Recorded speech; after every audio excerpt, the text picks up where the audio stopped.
What's up, everybody? Welcome back to Final Word Wrestling episode. I believe this is 4. So, today we're going to be doing a weekly roundup on the two Impact shows that we had, Slammiversary and their weekly TV show, as well as AEW Dynamite, which happened this Wednesday. So, I'm not going to go over Extreme Rules because I'm not going to watch that crap. That show is an absolute shit show, according to what I heard.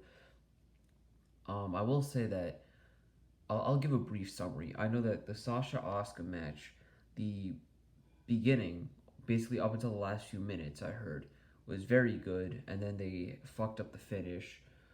I did watch Braun Strowman versus The Fiend. I watched a replay of that. I did not watch the show live. I was not invested into any of the storylines.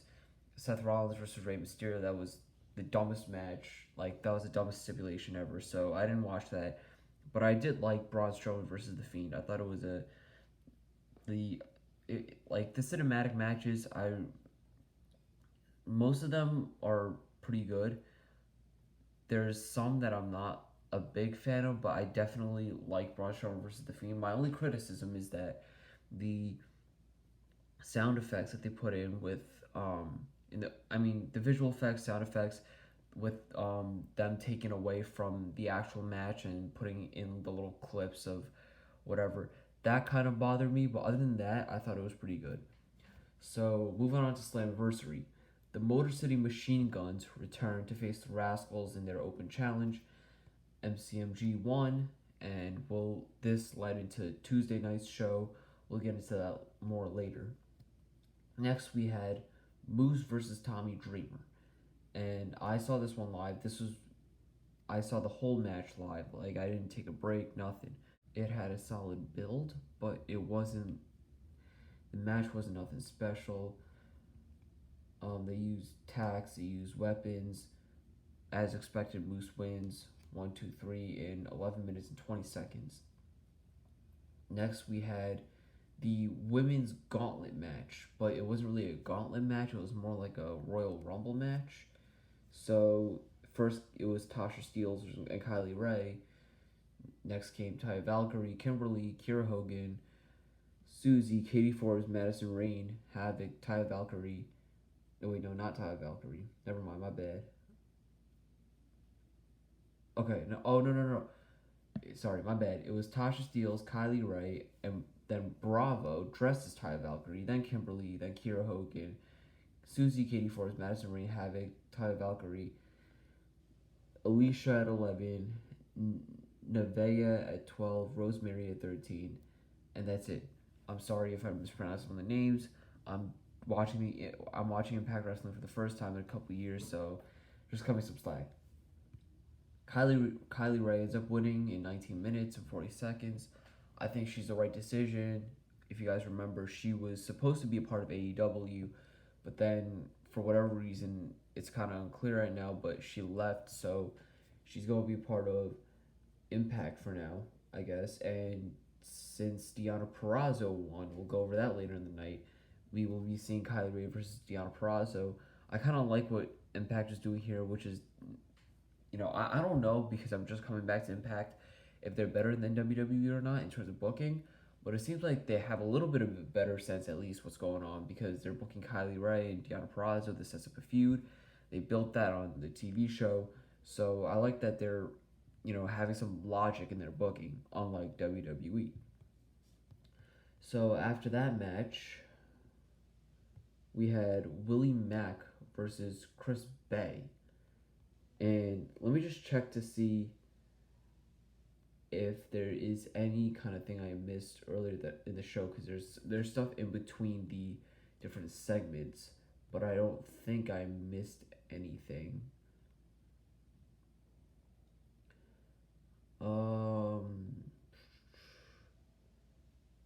Okay, the only really thing was the Good Brothers were announced, and we had Swinger show up in a Jaguar, and the interviewer, I'm not sure what her name is, it was supposed to be a rental car for. She said it was supposed to be a rental car for Anderson, but Swinger said he didn't see Ole Anderson, so he just took it. I'm not really sure who Ole Anderson is, but we'll roll with that. So after this, Heath Slater comes out. After the women's match, Heath Slater comes out. So he's going to be one of the people that just departed WWE and is signing for an Impact. He is just going by Heath now. No more Slater. He's not allowed to use it, he said. And so he just did a normal promo just to introduce himself, and he I'm not it says, oh, he got interrupted by somebody. I forgot who it was as well. Oh, okay, it was Rohit Raju. Rohit Raju interrupted Heath. That I believe they set up a brawl, and so afterwards Heath in the later on in the show he goes to talk to Rhino, and Rhino agrees to help him. This is gonna play again into what happens on the TV show. You can see there's a lot of continuity here, and I like that. As for Heath Slater, we didn't see much of him out of WWE, so I'm not really sure what he's capable of. There's a lot of people saying he's underrated, this and that. I don't know. Then we had Cody come out and saying not underrated. Does Cody and Heath have past issues? I'm not really sure. So I guess that remains to be seen if Heath is actually going to live up to the hype. Next we have Willie Mack versus Chris Bay. Basically, Chris Bay uses some heel tactics. He wins in 10 minutes, actually, on the dot. Then we have the North. I don't really have much to say about the X Division Championship. I'm kind of just coming back, and I don't really have too much of an opinion on it. But I've heard that Chris Bay is good, and it looks like they're using this, again, as continuity, which happened in the next show, which is, again, it's important for a wrestling show to have that, because that helps the show flow, and it sets up one challenger after the next for a certain championship, sets up stories that are meaningful and interesting that you can get invested in. And when you lack that, you end up with WWE main roster type bullshit where you're losing viewers on a weekly basis. Next is the Impact Tag Titles, the North versus Ken Shamrock and Sami Callihan. So I'm not really going to go over this match too in depth. Sami Callihan and Ken Shamrock end up having issues, and the North take advantage, and they take the belts. This, again, they will be feuding, and this is going to stem into the next TV show, which we will go over later on the show. Next is the semi-main event, I guess, the match right before the main event, which is Jordynne Grace versus Deonna Purrazzo. This was the best match on the show. I saw it live. It was very good. And basically, oh shoot, my bad, I missed something. Rich Swann, right before this match, he says he has his eyes on the Impact World title, hinting at the surprise later. Anyway, let's get to the women's match. Very good match. Deonna Purrazzo is the heel, Jordynne Grace is the babyface. They play their roles very well, and Deonna Purrazzo wins via a submission, and Jordynne Grace, she couldn't even tap actually. She had to verbally tap out at 15 minutes and 11 seconds. So then we have the video package for the main event. Pretty good. So, originally, my bad. That's my text. It's Ace Austin, Eddie Edwards, Trey, and a mystery opponent. So, as I told you earlier, Rich Swann is hinting at the surprise. He comes out. He's the surprise. Or so we thought. Because after Rich Swann comes out, we're like, okay, this is a little bit of a letdown, because we thought it was going to be EC3. We thought it was going to be, or Rusev, something like that. But then Eric Young comes out, so there's our real surprise. And Eric Young says he is going to enter the match, and it's going to become a 5-way match. And this is going to be very important, because there's going to be a story coming out of that as well. So it's an elimination match. The first one eliminated is, I believe it was Trey. So it's down to Ace, Eddie, Rich Swann, and Eric Young. Later in the match, Rich Swann rolls up Eric Young, and Eric Young gets mad. So he attacks Rich Swann very viciously. And if you guys have been staying up to date with Impact, Rich Swann actually just came back from an injury. So they're going with the story of Eric Young could have re-injured Rich Swann, and then Rich Swann, I believe, then ended up getting pinned by Ace Austin, if I'm not mistaken. So then Rich Swann is going to move on to a feud with Eric Young, and there's your next, grudge match.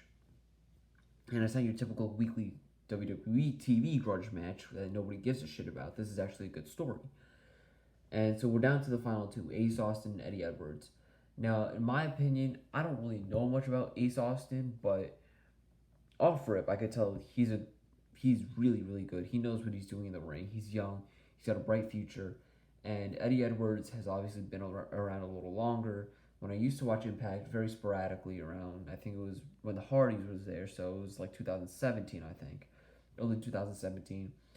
I saw Eddie Edwards. I didn't really get to know him too much because I was basically there for the Hardys for the most part.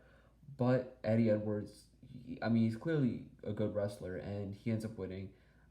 I don't think they could have gone wrong either way with this, especially because after the match, the Good Brothers come out, and let's see. Oh, okay. So what happens is Ace Austin's bodyguard, his basically his Wardlow, because we all know MJF has Wardlow as his bodyguard. Ace Austin has Madman. Madman comes out to attack Eddie Edwards, but the Good Brothers save Eddie Edwards, and then the Good Brother. Well, they didn't really save him. They kind of got in the way. Ace Austin and Madman stopped, and then the Good Brothers pretended to be on Ace Austin and Madman's side. Then Carl Anderson hits Madman with a...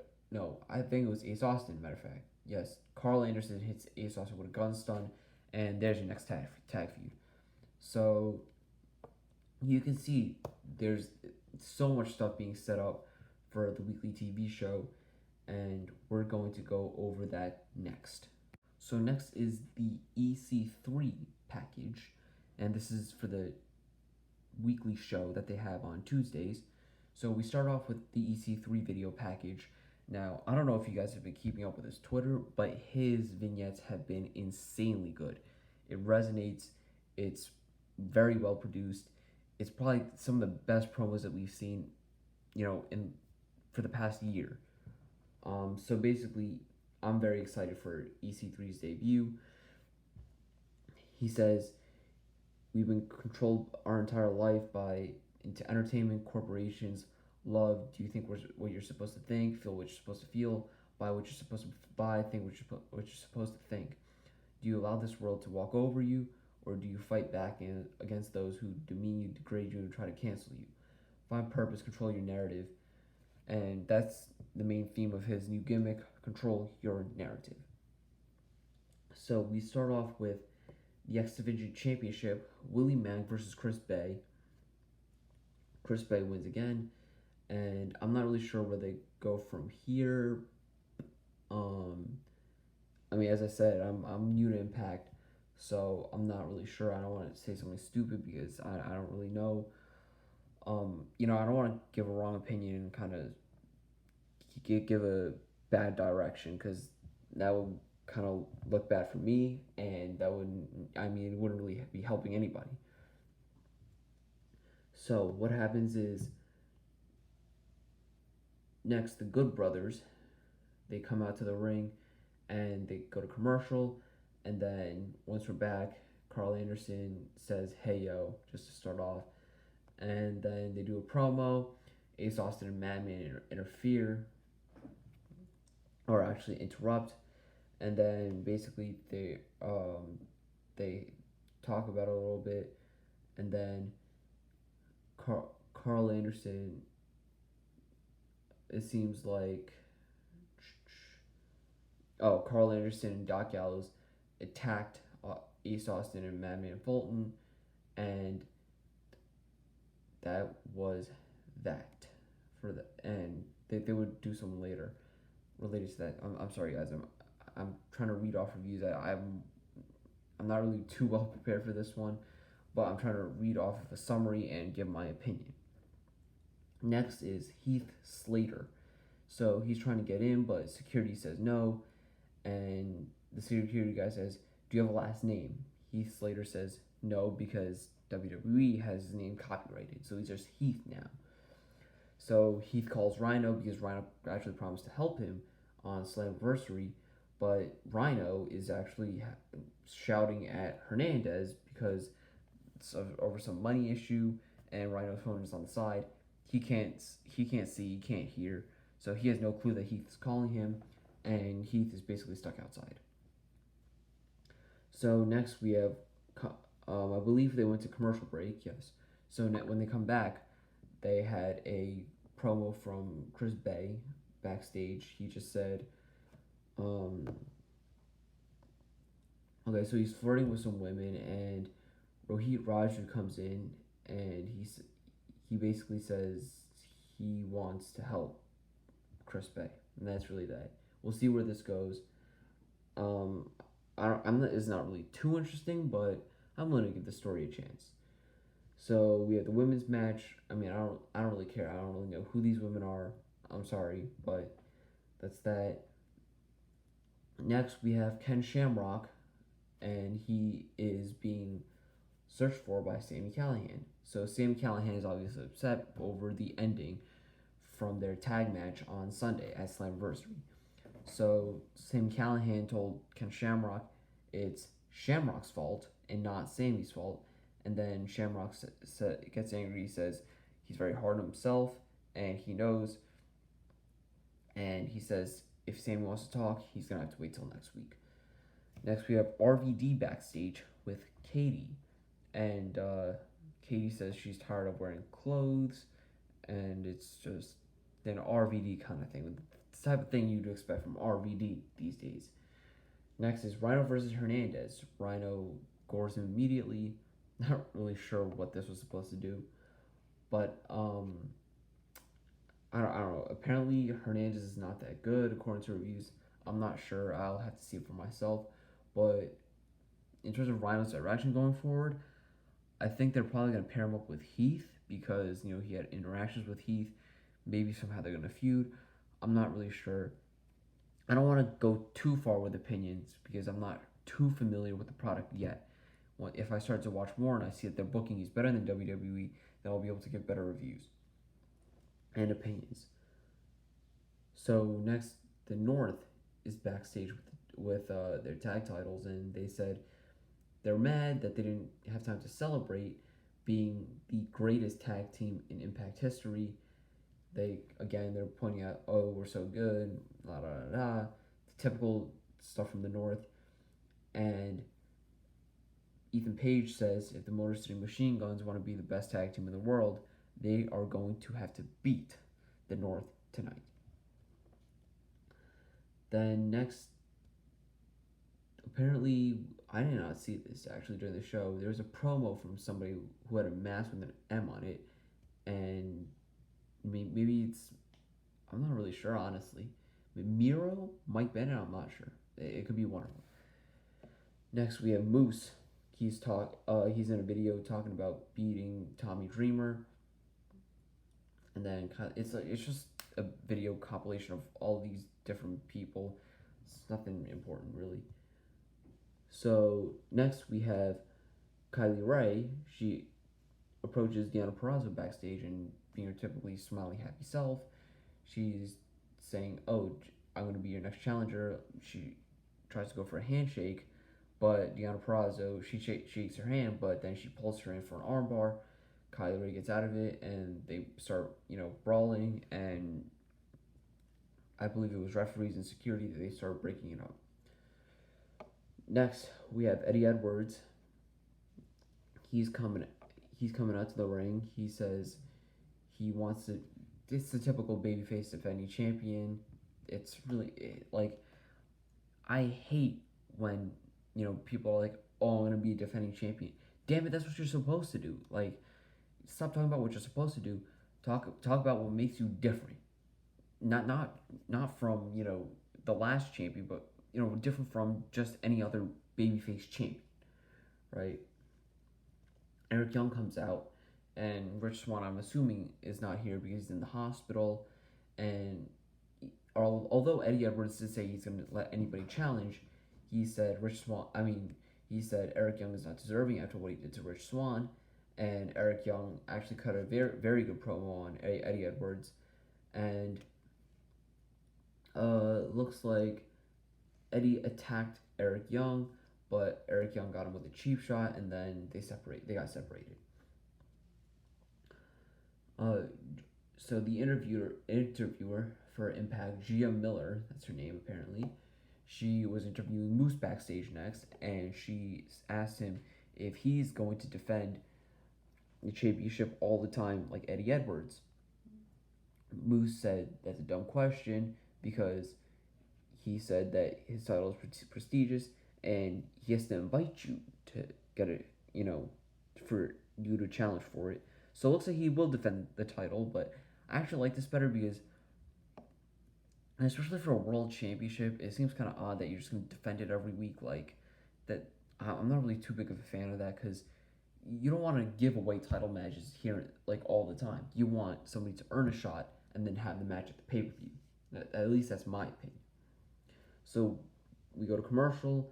When we come back, Eddie Edwards is now talking to Gia Miller, the interviewer, and Trey walks in while he's talking to Gia Miller, and Eddie Edwards says okay, and he's going to be defending against Trey next week. Next we have TNA World Title match at Moose versus Fallah Bahh. TJP comes out as Fallah Bahh's manager. Nothing really too important here. Moose wins in three and a half minutes. And then EC3 makes his first Impact appearance. Moose is celebrating in the ring, and then EC3 comes behind him. He uses an inverted DDT, and he just leaves. So I'm assuming EC3 is going to be the next challenger. EC3 has to win. There's no way he can lose here. He's just coming back. His gimmick is absolutely great. He's got to win. And I don't know if they're going to keep the TNA World title around. I hope they get rid of it because I feel like he's the guy maybe to get rid of it because they have too many championships. Just get rid of it, in my opinion. Then we cut to a camera that's outside. The Good Brothers are ready to leave, and then Ace Austin and Madman Fulton are in a van, and they start talking shit to each other. The Good Brothers start walking up to attack them, and then Reno Scum, I'm not really sure who that is, they attack from behind, and Gallows and Anderson put them away, but as they try to chase after Ace Austin and Madman Fulton, they drive away, and they were not able to get to them. So next was, John E. Bravo's house. I'm not really sure what the hell this is. We're not going to talk about that. So that's really that. Oh, actually, nope. That we almost missed the most important part of the show. The World Tag Team title match.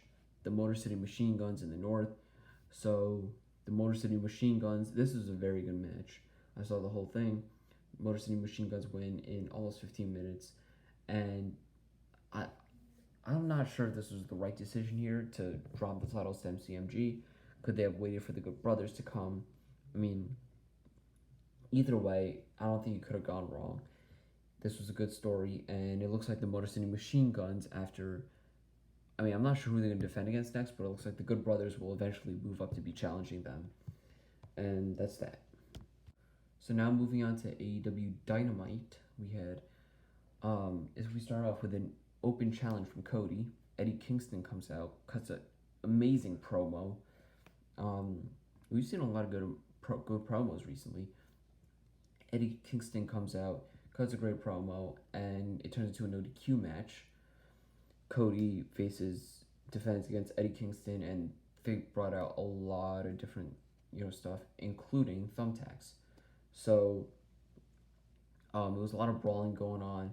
It was I think there's a few weapons used other than thumbtacks, and then eventually Cody gets put through thumbtacks, but I think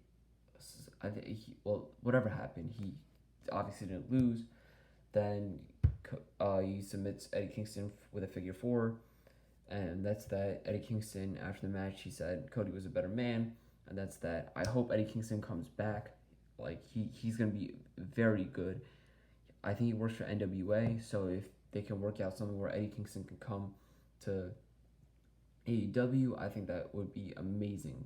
An amazing gain for AEW. Next, we have MJF and Griff Garrison. So MJF calls him Jungle Man because he looks like Jungle Boy. I actually think he looks more like Joey Janela, but Griff Garrison fires back, and they get into their match.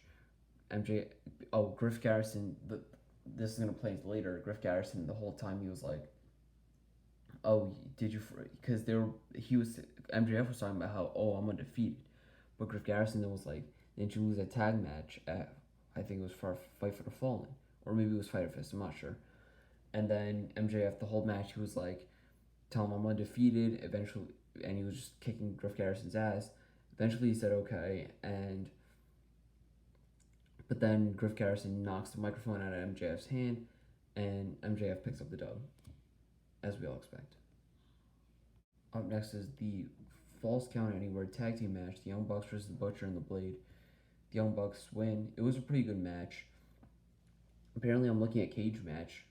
The Wrestling Observer newsletter rated it 4.5 stars, which I think is a little bit ridiculous, but it was a good match nonetheless. The Young Bucks win, and I'm not really sure what happened afterwards. I don't think there was any kind of special thing that happened afterwards. Good match nonetheless. Next was Diamante versus the Evil East.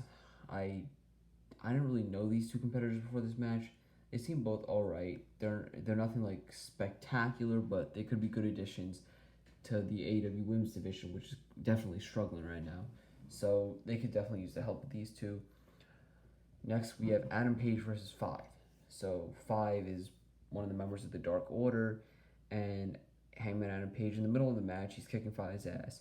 Dark Order comes out, and they're basically just watching. Hangman wins.